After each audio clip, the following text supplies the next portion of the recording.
पूर्वांचल का डॉन और मुख्तार अंसारी का बेहद खास मुन्ना बजरंगी फिर से खबरों में है। वजह सीबीआई ने अपनी चार्जशीट में उसकी हत्या पर बड़े और हैरान कर देने वाले खुलासे किए हैं। आखिर कौन था ये मुन्ना बजरंगी? उस दिन यूपी की बागपत जेल में क्या हुआ था, जानने के लिए आपको लिए चलते हैं 6 साल पीछे। सुबह करीब 6 बजे का वक्त रहा होगा। मौसम में भारी उमस थी। तारीख थी 9 जुलाई साल 2018 और जगह यूपी के बागपत जिले का केंद्रीय कारागार।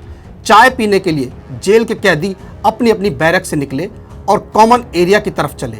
हर रोज की तरह उस दिन भी जेल में आम हलचल थी। तभी अचानक ठाई की आवाज सुनाई दी।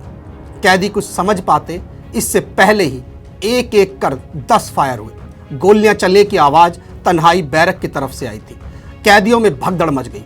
कुछ अपनी बैरक की तरफ भागे और कुछ गोलियों की आवाज की तरफ। लेकिन तन्हाई बैरक के मेन गेट पर ताला लगा था। अब तक कैदी समझ चुके थे कि जेल में गैंगवार हुआ है। जेल के आला अफसर मौके पर पहुंचे।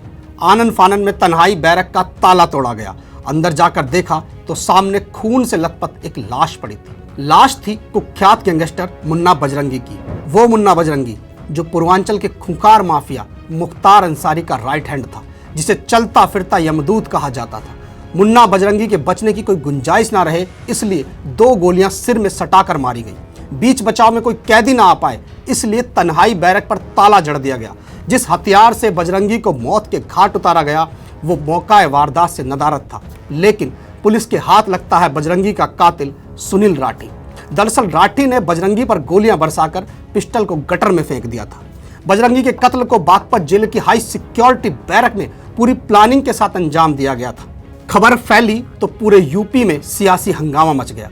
मामले में हाई लेवल जांच के आदेश कर दिए गए। जेलर और डिप्टी जेलर सहित 4 लोग सस्पेंड कर दिए गए। लेकिन सवाल बहुत थे, आखिर जेल के अंदर पिस्टल कैसे पहुंची? मुन्ना बजरंगी की सेल के बाहर पुलिस वालों सहित 8 सुरक्षा कर्मियों की ड्यूटी थी। हत्याकांड के वक्त वो सुरक्षाकर्मी कहां थे?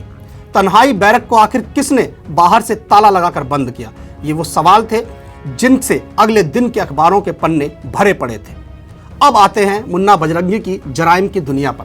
प्रेम प्रकाश उर्फ मुन्ना बजरंगी, जिसने 14 साल की उम्र में ही अपराध जगत में कदम रख दिया था।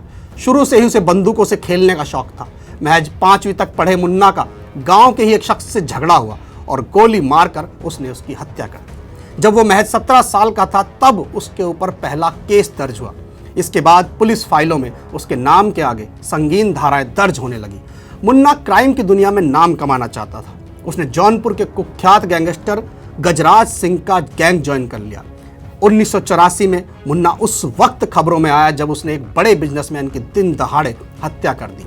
इसके बाद भाजपा नेता रामचंद्र सिंह की हत्या में भी उसका नाम आया। 1990 का दशक आते आते मुन्ना बजरंगी पूर्वांचल के डॉन मुख्तार अंसारी के गैंग में शामिल हो गया। मुख्तार अपना गैंग मऊ से चलाता था, लेकिन उसका दबदबा पूरे पूर्वांचल में था। मुख्तार ने मुन्ना बजरंगी को सरकारी ठेके हासिल करने का काम सौंपा। मुन्ना उसके भरोसे पर खरा उतरा और हर बड़ा ठेका मुख्तार को मिलने लगा। साल 2005 में बीजेपी विधायक कृष्णानंद राय की हत्या हुई। इस हत्याकांड को भी मुन्ना बजरंगी ने ही अपने गुर्गों के साथ अंजाम दिया था। इसके बाद उसका नाम पुलिस की मोस्ट वांटेड लिस्ट में शामिल हो गया। 2009 में मुन्ना बजरंगी को मुंबई से गिरफ्तार कर लिया गया।